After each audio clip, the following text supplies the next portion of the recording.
बिस्मिल्लाहिर्रहमानिर्रहीम। अस्सलाम वालेकुम। मैं हूं एडवोकेट मोहम्मद इशफाक और आप देख रहे हैं मेरा YouTube channel just to law.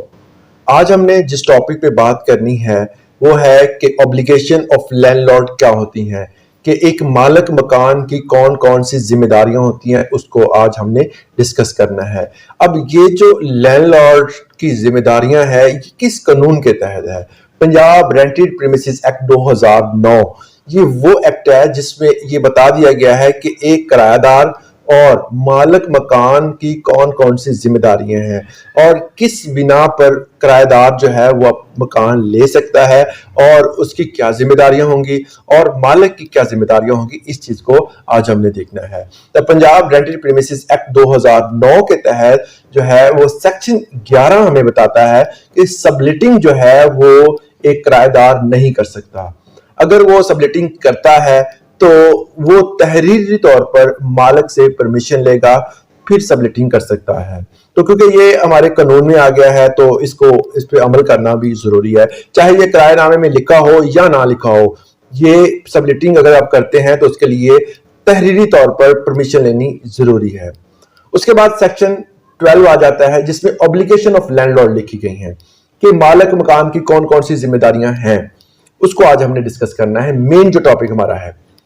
इसको डिस्कस करने से पहले अगर आप मेरे चैनल पे नए हैं तो मेरे चैनल को सब्सक्राइब जरूर कर लें ताकि आने वाली नई वीडियोस आपको मिलती रहें। तो यहां पर ऑब्लिगेशन ऑफ लैंडलॉर्ड जो है फर्स्ट पे है, इसका जो सब सेक्शन है कि लैंडलॉर्ड शैल, कि लैंडलॉर्ड क्या क्या करेगा, ठीक है, क्या क्या करेगा, उसकी जिम्मेदारियां क्या हैं। Provide a certified copy to tenancy agreement to the tenant, कि मालिक मकान जो है वो किरायानामा की एक अटेस्टेड कॉपी जो है वो किराएदार को मुहैया करने का जिम्मेदार है। मतलब यह है कि किराएदार को जो उनके दरमियान एग्रीमेंट हुआ है और उस एग्रीमेंट के तहत जो जो तहरीर लिखी गई है उसकी एक अटेस्टेड कॉपी जो है वो किराएदार को देगा, ताकि उसके पास भी कुछ सबूत हो कि वो किस तरह जो है वो इस मकान में रह रहा है, उसकी जो टर्म एंड कंडीशंस क्या थी वो तमाम उसमें मौजूद होती हैं। नंबर 2 बी जो है वो ऑब्लिगेशन ऑफ टेनेंट सेक्शन 12 का सब सेक्शन बी जो है वो हमें बताता है कि subject to tenancy agreement repair to premises as to be a necessary to keep it a habitable conditions, के मालिक मकान जो है वो उस मकान को जो किराए पे दिया हुआ है उसको रहने के काबिल बनाएगा। अब ये बात बड़ी अजीब सी है कि अगर वो बंदे ने इसको किराए पे पहले दिया हुआ है तो वो रहने के काबिल ही था तो उसने लिया था, मगर यह है कि इसमें एक चीज और भी है कि दौरान किराएदारी, मतलब वो जब वो वहां पर रह रहा था उस दौरान कोई ऐसी कह सकते हैं कि कोई सैलाब आ गया है, कोई बारिशें ज्यादा हुई हैं, उसकी छत खराब हो गई है, या कोई ऐसा इश्यू आ गया है कि दीवार जो थी वो खराब हो गई है बाहर वाली किसी पानी की वजह से, या उसकी ड्रेन जो थी वो खराब हो गई है, कोई भी ऐसा मिसहैप हुआ है, तो मालिक मकान की ये जिम्मेदारी है कि वो उस प्रॉब्लम को खत्म करेगा और उस मकान को, उस जगह को रहने के काबिल बनाएगा। मतलब वो इस काबिल हो कि उसमें जो है वो इंसान, मतलब वो अफराद जितने भी हैं वो रह सकें। ये मालिक मकान की जिम्मेदारी होती है। उसके बाद सी सब सेक्शन हमें बताता है पे द टैक्स, मतलब कि अगर कोई किराएदार वहां पर रह रहा है उसकी जिम्मेदारी नहीं है टैक्स देना।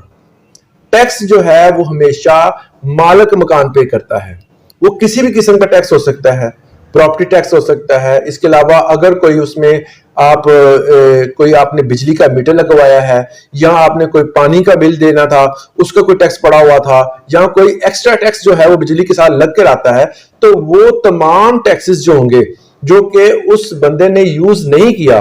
या उस बंदे ने उस चीज को इस्तेमाल नहीं किया और ड्यूरिंग दिस वो टैक्स नहीं आया,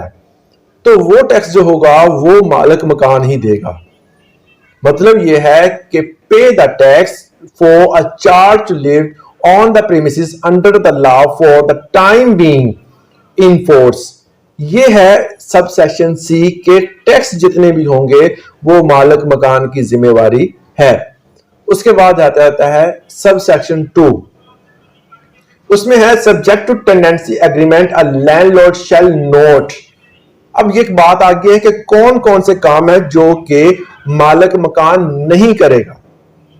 पहले जो थे हमने डिस्कस किए कि वो काम जो मालिक मकान करेगा,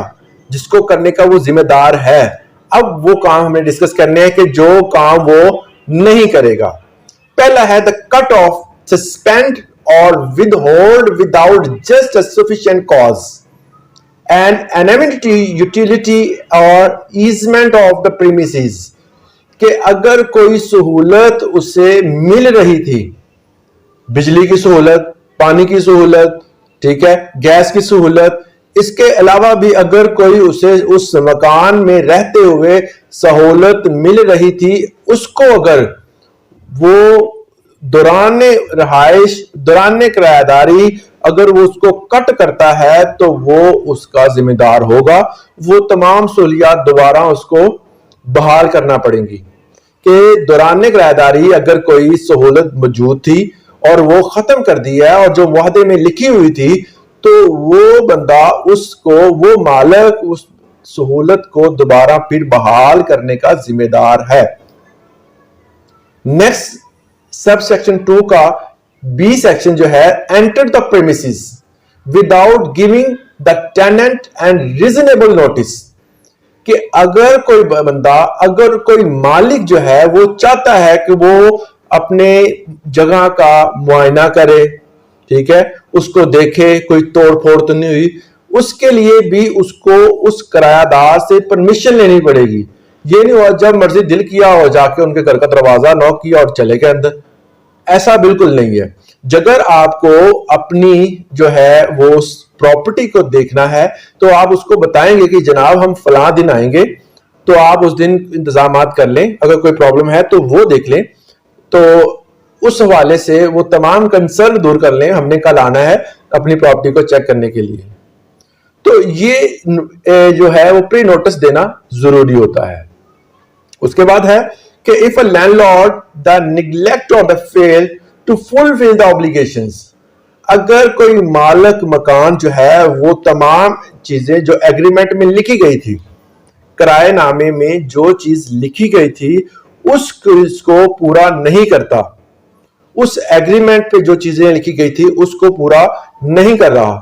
तो उस एग्रीमेंट के तहत आप जो है वो रेंट ट्रिब्यूनल में उसके खिलाफ दरखास्त दे सकते हैं। अब रेंट ट्रिब्यूनल जो है वो काम करता है the Punjab rented premises act 2009 के तहत। उसमें तहत वो फैसला किया जाएगा कि उस बंदे को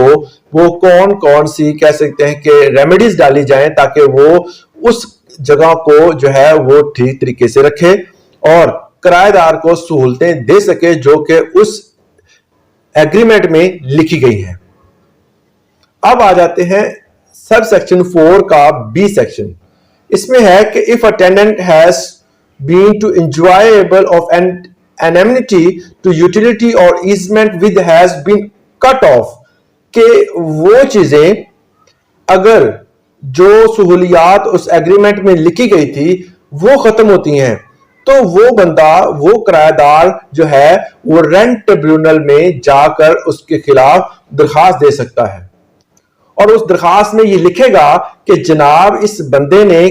ड्यूरिंग दिस के हम रह रहे थे और ये सहूलत मौजूद थी जो कि हमारे एग्रीमेंट में भी लिखी गई है और इसने वो सहूलत खत्म कर दिया है। मतलब गैस का मीटर लगा हुआ था वो उतार दिया है, या बिजली का मीटर है वो कट ऑफ कर दी है, या कोई भी मसला आया है तो वो रेंट ट्रिब्यूनल के तहत जो है उस बंदे के खिलाफ वो कार्रवाई की जाएगी।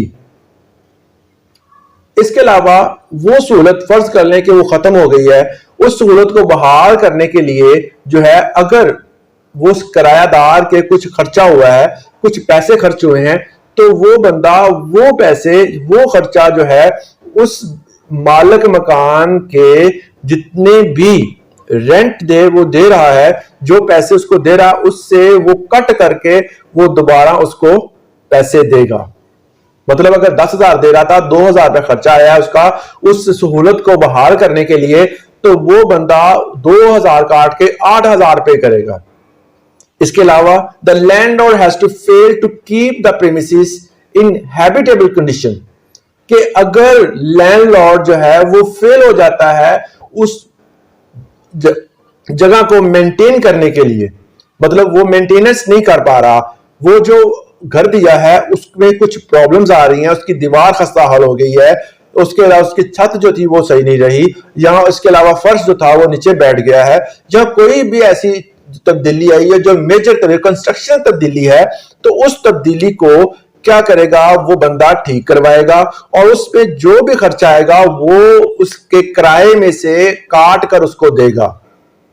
ये है रेंट ट्रिब्यूनल का एक्ट, जिसके तहत रेंट ट्रिब्यूनल जो है जो फैसला करता है उसके तहत जो है ये तमाम कार्रवाई अमल में लाई जाएगी। ये था जी पंजाब रेंटेड प्रीमिसेस एक्ट 2009, जिसका सेक्शन 12 और 11 हमने डिस्कस किया, जिसमें ऑब्लिगेशन ऑफ लैंडलॉर्ड हमने जो है वो डिस्कस की। इसके अलावा अगर आपका कोई क्वेश्चन है तो हमें कमेंट सेक्शन में पूछ सकते हैं। आज के लिए इतना ही, इजाजत दें, अल्लाह हाफिज।